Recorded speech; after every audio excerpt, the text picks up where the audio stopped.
moet sê, ek dink ek gaan seker gestenig word. Maar hoor my hart voordat jy 'n besluit maak. Hallo julle, ek is Elania Becker en welkom by die Smaak My podcast. Ek sit hier saam met Elmay Sure. Elmaykie, dis lekker om met jou te gesels. Dit is altyd lekker om met jou te gesels. Ek het jou laas by in die bos gesien en ek het so vir jou gechillied. You are the best. Jy is the 'n best. ongelooflike talentvolle girl. Okay, ek het vir jou een baie belangrike vraag. Hoeveel keer moet 'n line-up net anders gerangskik word voordat ons begin wonder oor die res van Suid-Afrika se talent? Hierdie is 'n indringende vraag wat onlangs op sosiale media verskyn het. Jy kan vir ons sê wie dit dalk gepost het. Dis altyd dieselfde name op die line-up. Keer op keer is, jy weet, ons raak maar 'n bietjie moeg om dieselfde name oor en oor te sien. Ja, ag, ja. So, hoe voel jy hieroor? Ek weet nie, ek moet sê, ek dink ek gaan seker gestenig word. Maar hoor my hart voordat jy 'n besluit maak, want vir my is dit nie net van een kant af van 'n musikant perspektief nie, maar ook van 'n besigheidsaspek, want ek bedoel as mens kyk na 'n mark of 'n groot fees, dis verskriklike uitgawes. Jou line-up bepaal wie volgende jaar sponsor en daai sponsors vorm groot deel van die moontlikheid om 'n groot fees regtig, jy weet op die ek sal mense sê jy weet 'n geleentheid te gee of 'n stem te kan gee. Maar ek weet nie, dit my nogal tref verlede week toe Charlize Berger het gepost en ek love haar as mens, ek like haar verskriklik baie, haar eerlikheid, dis vir my soos, I love it. I mean, just say what you say and be real, en dan kan ons almal van 'n skoon basis af connect, maar as jy soveel layers het, moet mens so, jy weet, it's gonna take a while to just connect to the real person. I mean, who are you today? Jy weet reg. Ja. Maar, toe sy dit gepost het, dink ek by myself, yes, ek verstaan haar kant, ja, dit is dieselfde line-up, ja, jy weet, daar's net nie 'n kans vir 'n buitestander om in te tree nie, want dit word deur 'n monopolie van mense amper bestuur.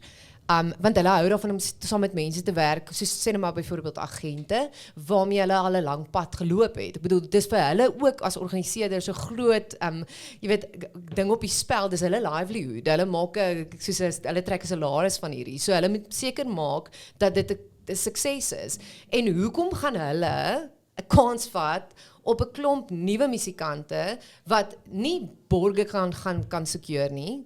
Daar moet tog voetgangers getrek word. Jy moet op 'n stadium vir jou borge kan sê, okay, maar dit is hoe jy die geld terug gaan maak, want dit is waarop dit neerkom. So, I get it, jy wil gesien word, jou liggies in jou naam in liggies.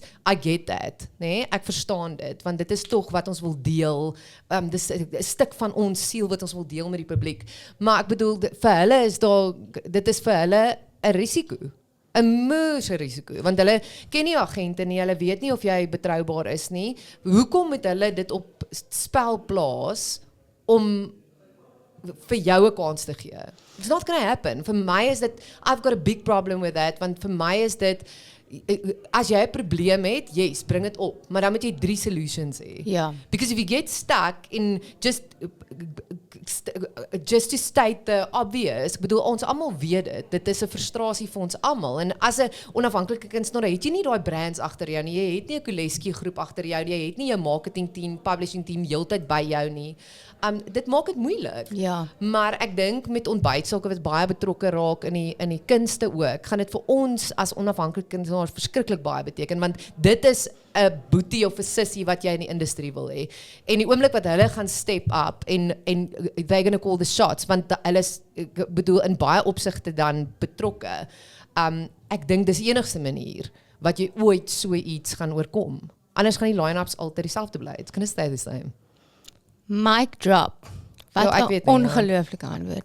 Dit gaan ook oor netbooking. Jy moet die werk doen, mense moet die werk ongelukkig doen. Jy moet die mense gaan soek wat reg is om jou daar te kry waar jy wil wees. Ongelukkig, jy moet, you gotta work for it. Maar party mense verstaan net nie dat, jy weet, party mense loop maar in die lig oor tyd van die musiek en dit, maar ja, ek gun dit vir jou om daar bo uit te kom op die hoofstages en al die goeders, want jy is een van die talentvolste mense wat ek al gesien perform het.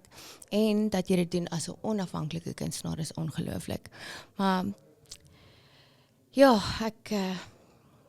Ja, sien maar ek net dink uit. almal mense respekteer elkeen se opinie. Natuurlik om hulle van 'n heeltemal ander standpunt af en hulle het regverdig binne in die time frame of binne in die frame waar hulle beweeg. Ja. So mense het respek vir elkeen se opinie, Ja. maar ek dink van 'n besigheidsaspek is dit baie moeilik want moeilik. want hoekom gaan hulle 'n kans vat op iets wat hulle livelihood dalk sou eindig? Dis baie waar. Just doesn't make sense.